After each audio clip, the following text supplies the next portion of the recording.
Hello， 大家好，还是我们两个。这次呢，接着陪大家看《日落时分说爱你》的第2集，依旧是和大家一起前排吃瓜。上一次我们已经看到了8位大家在这个大理相遇、初相识之后发生了很多故事。现在大家已经住到了我们美丽的日落小院，我相信这里边会有更多动人的瞬间，来陪大家一块儿开启这15天的浪漫之旅。你比较期待哪一段？挺想看，纯哥和李李的。雷姐，我觉得相对来说也是跟纯哥一样，会有一点哀。我觉得他俩可能他后续的那个故事可能会比较精彩。会比较精彩。梅姐跟飞哥，他俩是这里边进展最快的吧？对。所以接下来很期待还会继续有什么故事。来吧，开始吧。好的。Hello， 我们回来了！哇，这个感觉太专业了！哇，主厨哎，就啊，我们收拾好来给你打下手啊！哦，不，别，哥哥就是属于那种特别害怕给别人添麻烦的那种，而且他可能有自己的那种做饭习惯。对，如果我做的话，我也是不希望任何人来厨房看到我狼狈的样子。我做饭不喜欢给别人做，给我女朋友做还行。恋爱脑。而且我身边都是那些开玩笑开习惯的，这个饭我觉得很好吃，但其他人就会吃饭的时候给情绪价值特别满足。咱录桃花坞的时候谁做饭的都得给情绪价值。对呀，你要不他不做了。不过他们是做的真好吃呀！看看这帮站着不干活的，我们这都是粉丝，吃一些也是粉丝，挺幽默的。哦，开吃了。你夹得到吗？妈。给谁？罗非。哦。你夹得到吗？妈。好，谢谢。康哥的。谢谢。好，我来个大的。到位。我来个大的。到位。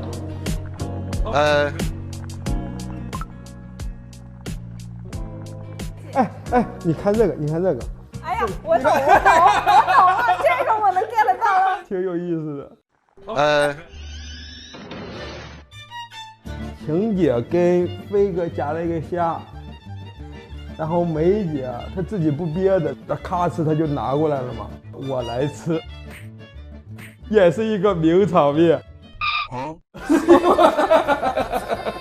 但是我很喜欢这种处理方式，截断式。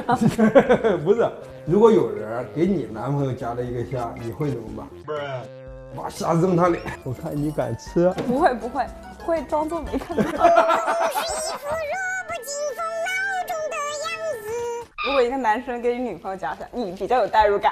哦，我可能会。你给现场所有女生都夹一个，你一个，女朋友一个，你一个，女朋友一个。这种好处理方式。我也可以这样，给我男朋友之外的所有人都夹一个虾。就不给那个女孩夹，我就不给那个男生夹，我让他知道。谁夹的虾好吃？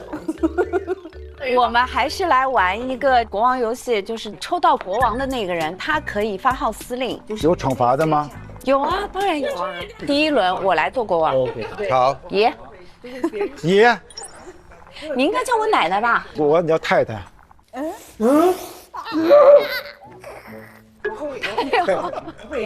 我觉得燕姐绝对不会喜欢刚哥了。他发现这个男人对谁都能说出一些虎狼之词，话不值钱。不，他俩硬瞪呢。停完。我们俩是 battle 的旗鼓相当，那应该国王输。没有，他如果怎么去跟别人呢？别人舍不得。梅姐真的舍不得。不是，他是一个盲的一个选择。不是，你就不能承认说对我就是舍不得吗？啊，对。这个对话我有点信息过载了。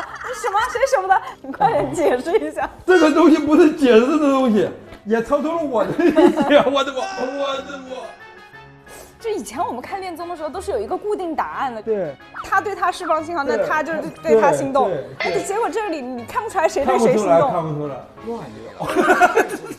今晚我们是一家人是吗？对，说不定哪天都分家了呢。你想跟谁分？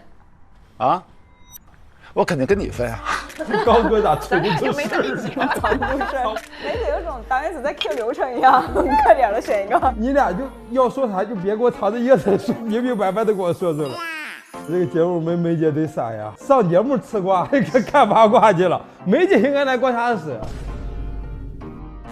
2个人上台，手舞足蹈，最后一定要 hug。刚哥跟雷姐，刚哥没问题，雷姐挨人。你看到字幕写的啥吗？工人害羞。那叫挨人。怎么这么对徐工？你现在对徐工啊有偏见，我的天！哎，是有时候我们这样，对不对？手舞足蹈。哎，雷姐正好是要跟那个刚哥要接触一下，想先从 King 了解吧。徐工又在记录，绝对是个vlog博主，全是自媒体，太喜欢拍了。徐工这个过程中也充当了一个 Steven 的作用。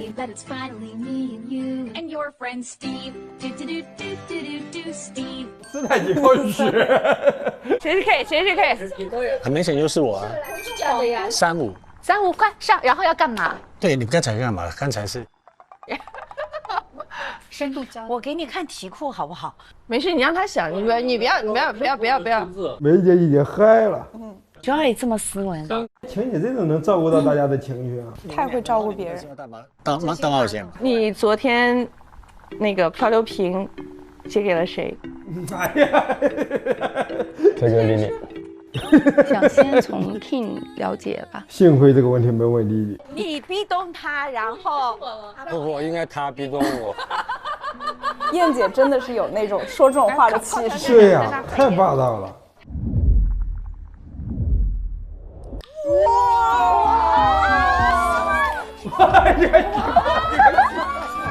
徐工根本扛不住，不堪一击，徐工。他爽死了！敢这样跟我说话，你还是第一个。敢这样跟我说话，你还是第一个。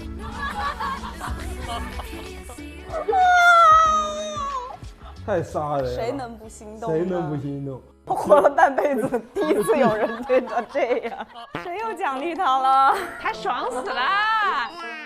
燕姐可以，轻松拿捏，轻松拿捏。我都被燕姐拿捏了，我完全带入徐工了。徐工那种茫然无措，他像一只受惊的土拨鼠。对，特别像。他笑起来有点像那个《猫和老鼠》里面那个小老鼠。小老鼠。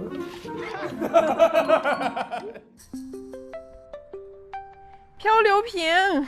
今天这个漂流瓶我有点哎，把我摁死打死在这儿我也猜不对。一到要考试了，心仪呀，真是猜不透啊。非常小陈呀，徐工应该是没有改变。徐工不会被燕姐拿捏吗？有可能。晴姐应该是刚子吧？刚子。对不起，刚哥。没事。晴姐应该是刚哥吧？刚哥还是晴姐？对，梅姐应该还是跟飞哥吧？第二天应该很难改变。雷姐今天跟刚子跳了段舞。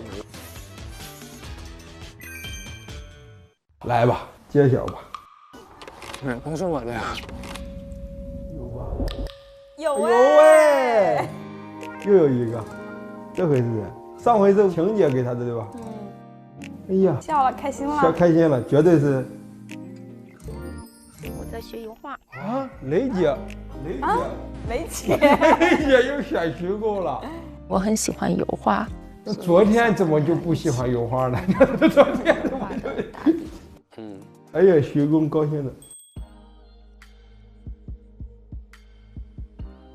啊？毛啊？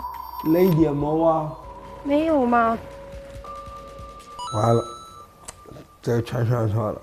上次谁给雷姐留的？徐工呀。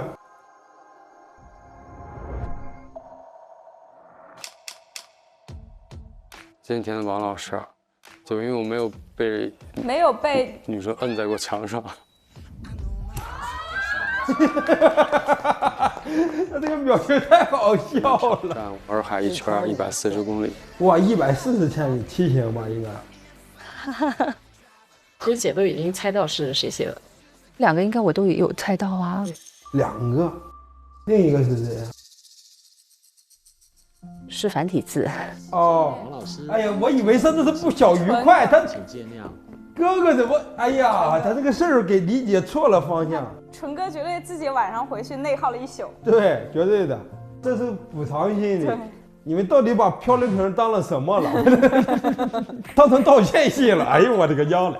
直说嘛，就不要浪费漂流瓶的机会嘛，还是太体面了，两个人都。对呀。那我猜应该是王老师写给我的，也希望他可以 enjoy 每一个 moment。燕姐选了晨儿哥呀，完全猜错了。他们这个漂流瓶，咱不知道当什么功能用，现在有点。这俩人都因为内耗，能够主动的道歉，蛮好的。道歉这件事情，只要你发现需要道歉的话，就应该第一时间。我也是。就你不能等，然后你到后边，人家那个人气就越来越大，越来越，你道歉的成本就越来越高。对。你道完歉，发现他也会给你道个歉，从来没有那种你想给他道完歉之后，他说啊，好吧。我原谅你吧，就很少有那种，基本上都是那种，哎呀，我也有不对的地方，都不好。我去天台了啊！刚哥这回几个呀？那肯定是有一种自信的感觉。刚哥没了，刚哥的表情，不敢相信，不可能，没事，没事，我没有什么，没有什么东西。我看到一个对我来说不重要，也没有什么变化。成熟男人，情绪管理是最重要的。我发现了，这里面每一个嘉宾都不愿意承认自己的失落。我拿瓶子了，我没有瓶子。好爷你怎么会没人？陈哥还笑出来了，这太奇怪了吧？我觉得这个再正常不过了吧？你看我第一天我也是2个瓶子，我第2天没有瓶子，对吧？这个不重要。我跟你说，你怎么看出来一个人失落？他老强调，那我第一天有2个瓶子，我第一天有2瓶子，强调自己的过去，说明他今天就很失落。对，没关系的。在意自己成功的人，一定会在意自己的失败。婷姐也没投给刚哥，那咱全猜错了。飞哥俩，我就觉得哦，有人喜欢我，我不是零。你看，这个就是属于那种在乎自己的成功，在成功的时候永远能表达自己对失败的那种恐惧，对，但是在失败的时候永远不会表达自己在失败时的失落。当你成功了之后，哦，我其实挺害怕失败的，我挺害怕没人选我的，但这些都是建立在你成功的前提上。他俩真的很搭哎，他俩很像在一块过日子，过了好久的日子。他俩还有一点点反差感，是因为梅姐有那种小女孩的那种雀跃感，飞哥就太轻松一点，对，很稳重那种感觉，然后又聊得来。对。第2个啊。啊 ，so happy。去罗非 ，so happy with you。谁呢？漂流瓶我都给了罗非。节目刚开始是应该全部都接触一下。收到了2个人的漂流瓶，第一张漂流瓶的纸条上写着：“你喜欢掌控对方吗？”就是凡是有王子和公主的，肯定就是。Ken 写的，给对方设置一个专属的昵称，是一个很好的拉近距离的方式。第2章，然后突然间想起来，因为罗非说过他的字是最歪歪扭扭的嘛。啊，罗非没选梅姐，婷姐也没投给刚哥，那咱全猜错了。完蛋了，他那么急切的跟晴姐一起走了，就说我们都要睡觉了什么的。哎呀，我要去睡觉了，不行了。我也睡了，比较温柔吧，他比较愿意听我的回答。那美呢？他还是因为梅姐的那个玩笑，还是有点在乎的。我发现到了第2天，大家的已经习惯了，他们都罗非和美就是在一起，大家都觉得你俩就该在一起了，他就会觉得逆反心理。对。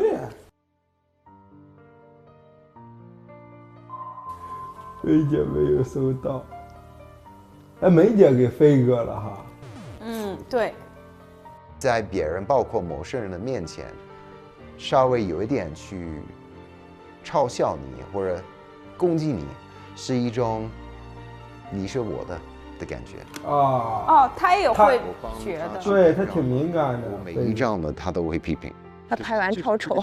很多时候我们会通过抨击或者是稍微带点贬低的那种玩笑来显示我们之间很熟。真的是很熟的话，其实是不会在意，是不会在意的。但如果没有很熟的话，就会听进去了。就你俩对这段关系的认知是不一样的。他觉得我们已经熟到可以开这种玩笑了，但你会觉得你为什么会这么说我？咱俩才刚认识，这个是。刚开始相处的时候，其实挺容易犯的一个错误，对，也挺难拿捏的一个东西，就是你不确定什么时候你能跟对方开玩笑呢？我一般就是会从一些无关紧要的玩笑开启。哎，你今天戴假发？戴假发，这种行吗？哎，这是一个好方法。这种行吗？说完之后再委屈一下，这好像我霸凌他了一样。你做一个示范，不是真的想攻击你。要攻击的话会更薄弱，会直接给我掀起来是吧？咱们今天有点乱引导的嫌疑。雷姐和飞哥那一对，咱们就引导说他俩太合适了，太搭了，结果是不喜欢。就是我们只磕当下他只要甜了我就喜欢，随时可以变啊！里面的嘉宾都能变，我们观察室为什么不能变？哎，我其实挺期待梅姐跟纯哥在一块儿，飞哥。觉得梅姐的这种幽默方式或者开玩笑相处方式，他觉得有点适应不了。我想看看纯哥的话，他相处的时候他会是什么样的一个感受？就是我经常会觉得大家会有一个很难解决的一个问题，就是你这个性格，你会发现这个人特别不喜欢，那个时候你就会有点内耗啊，但是你会被另外一个特别喜欢你的朋友给治愈。你说你的性格你其实没有变，只是在他这儿你可能就没那么受人喜欢，但是换一个朋友他就特别喜欢你，能减少我很多很多的内耗。对，就你不需要改变自己。对对。好，继续。1v1歌词盲选约会即将开始，现在请男嘉宾选择一张你心仪的歌词明信片，与对应女嘉宾开启约会。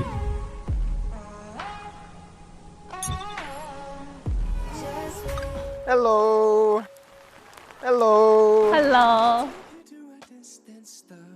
燕姐，我用了各种逻辑去算是你，right？ Yes。所以原来我也在这里。燕姐真的给人一种很情绪稳定。你们分手的理由是什么？开始热恋的时候，我会比较一下子的那种。Yes。恋爱脑。燕姐竟然是比较冲动型的想法。梅和他的相似，燕姐跟他的相似是两种不一样的相似。原来朋友和那种可以发展情感关系的人还是完全不一样的，有弊的。他相似的点不一样，你可能就是性格或者啥相似，但是谈恋爱一定是击中你的那种相似。主要还是对方有吸引自己的一面。对，飞哥就是喜欢这种温柔知性类型。我想要的就是这个。他可能拍纪录片导演，他特别喜欢那种灵魂上的那种沟通和交流。梅姐可能就更喜欢开玩笑，调节气氛。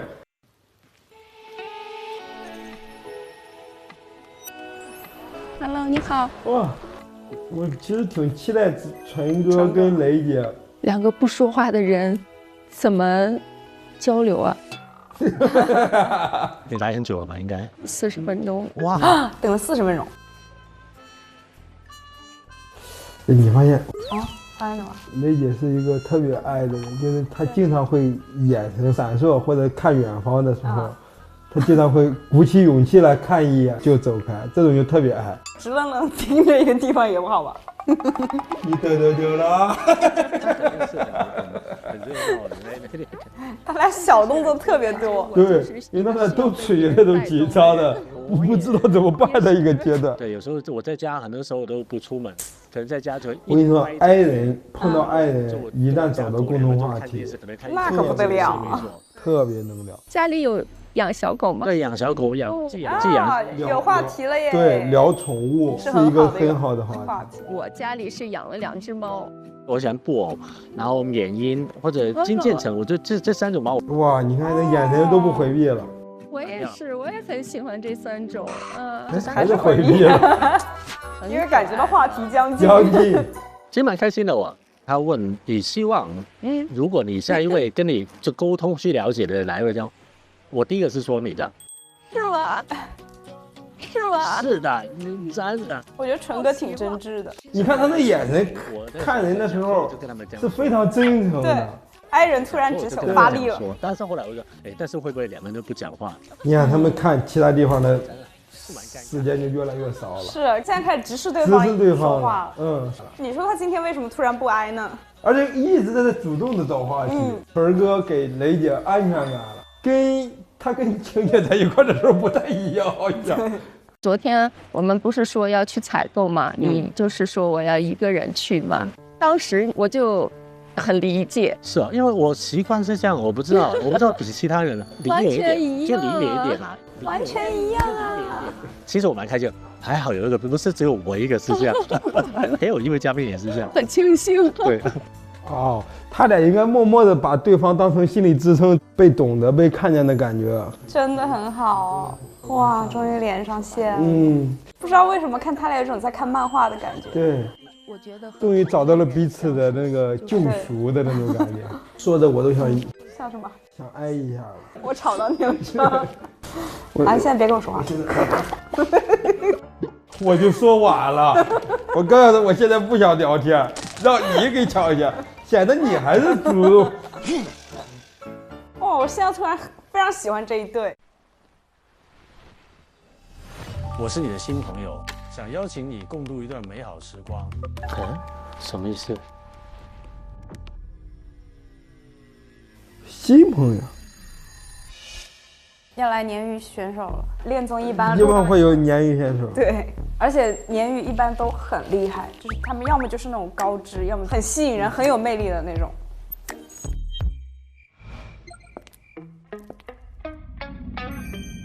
哦，就不看人，只看相册，那这都有可能选中我。这个我会 pass 掉，我就不喜欢家里东西太多了。这个不行，这个我也不行。我还行，但是看一下有没有更好的。那个冰箱的我喜欢，对，就特别有生活感。而且你可以看出来，他是一个饮食习惯非常好的人。我不喜欢家里东西特别多的，但是我喜欢冰箱里东西特别多的，那种很有安全感。后来发现咱俩就喜欢加大。纯哥被选择了，其实我没有很理解，他就说有个嘉宾约我这样。哦，你好，你好，你好，我是赵雷。哇，好漂亮，好漂亮！我要把母亲的身份抽离出来。当我发现我他有点像那个谁，一个演员陈数，有点像吧？是。你好，我是赵雷。你好。这家伙，那前面那个姐姐出场又运镜又各种手法，我哥哥早就出来了，太偏心了啊，摄像大哥们。那为什么会选我？看到你的整个的收纳习惯，还有包括你的审美。那不公平哦！你看到我的手上，我看不到你的手。对呀，对呀，为什么要公平？肯定雷厉风行。好开朗哦！他怎麼老能碰到這麼開朗的？你係香港人？香港人係冇錯。唔怪得啦。我原來在深圳，我在深圳10多年。你那個時候跟你們香港的做生意很難呐，講普通話真的很難很難很難，因為我好像語速好快哦，姐姐。對，哥哥在試圖跟上節奏。是強撐哦。基本上腦子都是空白的，我會好，就突然我就不知道要講什麼了。所以這種操作型的東西，就比方說背出的這個在背，所有的菜品的準備。姐姐先準備了100個話題，然後一直輸出。因為一直輸出，就代表着你對接下來你倆的聊天可能沒有安全感，沒底，所以你就必須讓自己一直輸出。已經慌了，根本不管對方什麼反應。對，說明姐姐也有可能是個矮人。對，姐姐有種把答題卡趕緊塗滿的那種慌亂感。對。盲猜一下你的職業，你是跟設計、跟建築會有關係嗎？沒有。沒有嗎？哦，其實我是做一個廚藝的導師。該你寫卷子了。那你很會做飯，就還可以。因為我一上來就問你的職業，所以我剛才想，如果你問我的職業，我應該怎麼回答？你會不會嚇到你？不，我是脫口秀演員。哦。这有什么好吓到你的？吓到我了，因为我觉得姐姐长得不像那种，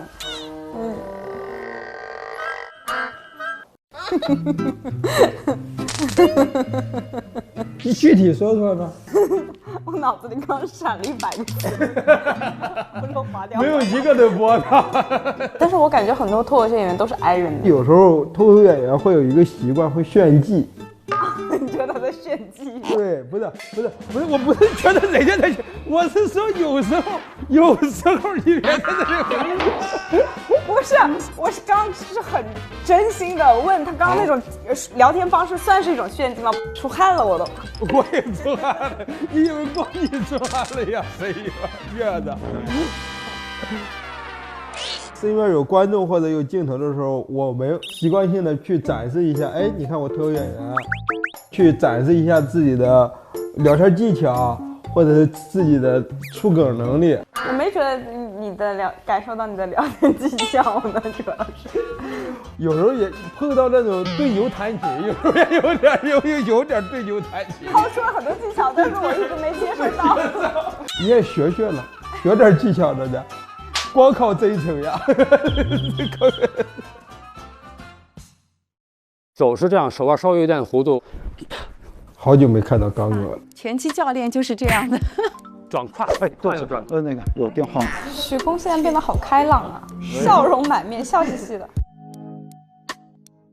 晴姐观察人的情绪很准，但她会因为观察到了之后影响到自己，这个就是有点敏感。当然的情绪还能放更大，放不大了，已经有点吵到别人了。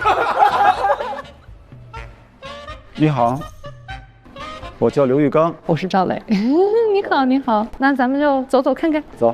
对，这个就是像练出这点真的好，它会让两个刚认识的人去干这些很亲密的人才会去干的事情，你发现了吗？做一个呀。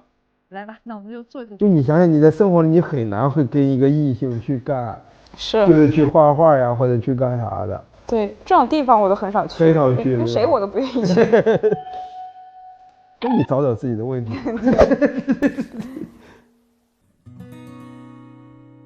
那你有孩子？有女儿，还有个儿子，但是这两个年龄悬殊就是你儿子的年龄。然后开始算，相差18岁，那个刚刚。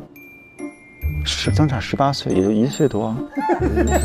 猜谁1岁多？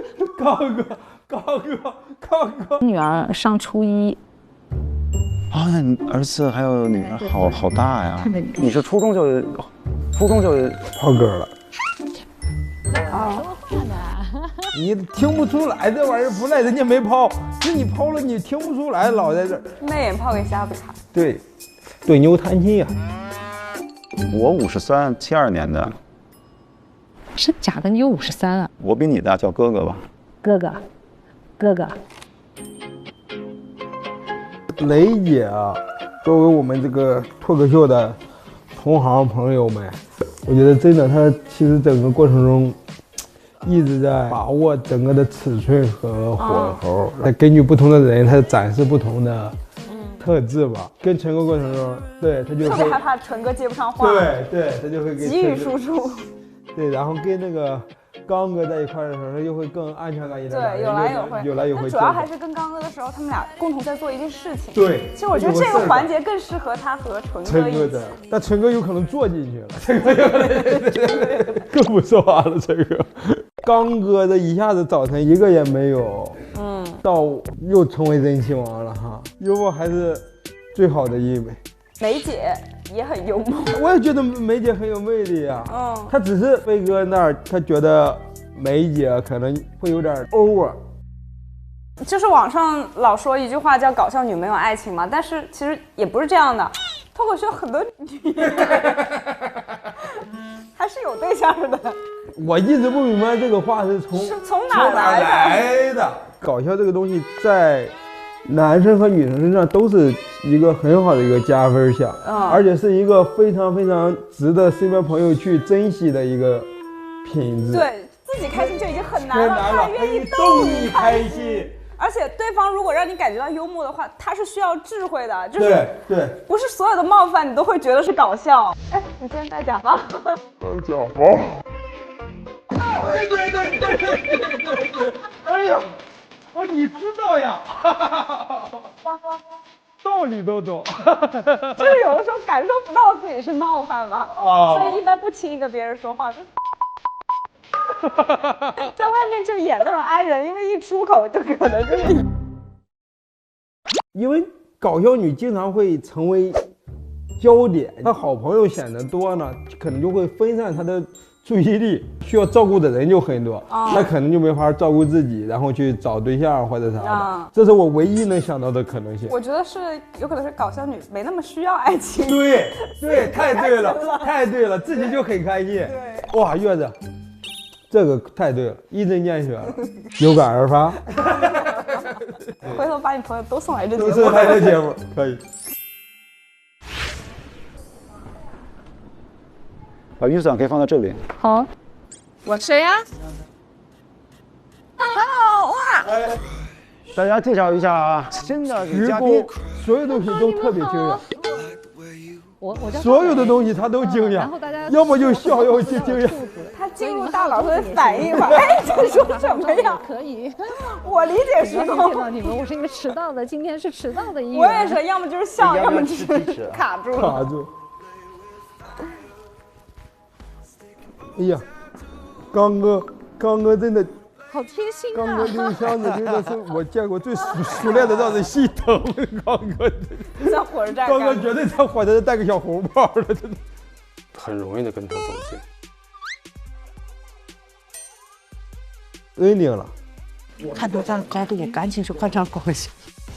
谁又给我情节压力了？又去换高跟鞋了？哎，你的脸上有一个，别动了，就跟他聊完还挺开心的。哎，梅姐又跟纯哥，大家原来都这么急，还真有点舍不得了。你看说这个人，想知道最后谁跟谁在一块了。我其实还挺期待徐工的，因为徐工现在在我看来，他就像一个vlog博主，在那里徐工只有3件事：拍、乐、惊讶。这个节目真挺有意思的，跟其他的恋综还是有很不一样的地方的。每个人就是已经很成熟了，然后知道自己是什么样的人，然后知道自己想跟什么样的人相处了。对，他们就是也会尽可能的会让自己舒服。对，不会因为爱情去让自己去妥协。哎，我其实相比于他们在爱情的态度，我更喜欢他们在生活上的态度。第一个就他们每个人能把自己每个人捯饬的都收拾的非常精致利落，然后还有就是他们在于很多爱好，这个也很让人羡慕，就是给人一种很有生命力的感觉，不像咱们每天都活人为。我在家恨不得都在地上爬着走呢。你想想咱们要去这个节目，咱们天天肯定就是，哎，咋办呀？但我真的觉得50多岁是最适合谈恋爱的年纪。就我爸妈老担心我，就是到了50、60岁，他说：“哎呀，以后你就又没有孩子呀，又没人陪你啊，怎么办呀？你一个人生活啊。”我说：“我现在不是一直在过这样的生活吗？”对呀，我早就习惯了。而且50、60岁已经能把自己照顾得很好。对呀。我们年轻人不谈恋爱也很合理，因为真的太忙了，每天干完所有的活儿，根本就没有力气去想这些事情，而且很难。你在动气什么？谁没谈恋爱？这么忙，单身，更让人心疼了。真的就像月子说的，挺忙挺累的，没有时间再去互相妥协或者是改变，除非就突然之间遇上了爱情，突然就来了，那谁也不会抗拒这件事情。对，主要是对于我们现在的人来说，爱情真的不是一个很必须的。对，当爱情突然击中你的时候，它可能在那一瞬间，我觉得可能是必需品吧。你是怎么心动的？朋友介绍的呀。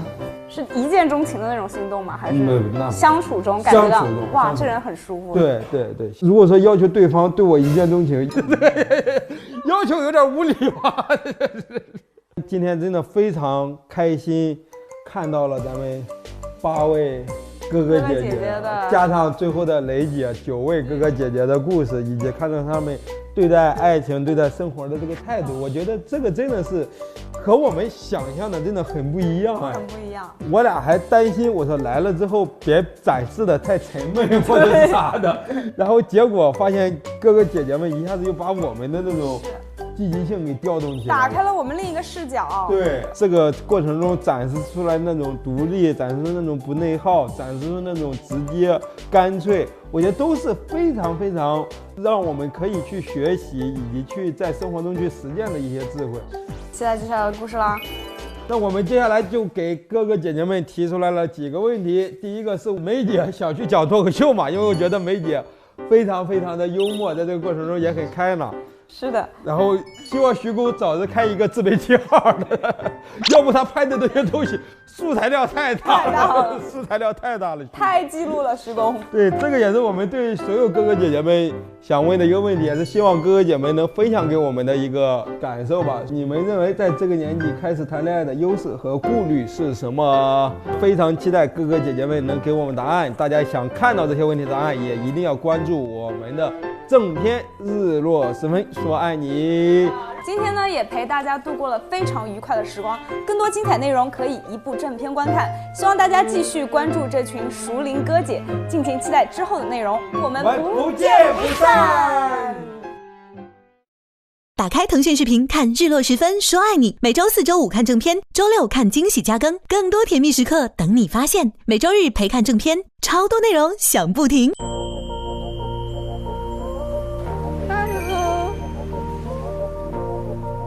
我们俩很像啊，那你是完全一样啊。懂我为什么会是这个样子，我也知道哦，他不说话的原因。我觉得和同类人相处就是只能意会不能言传。 Hello， 我猜是你的啊。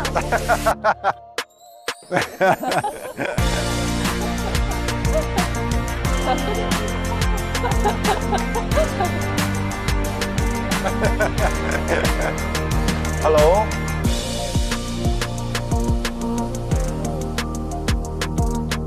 第一感觉就是这个不是你。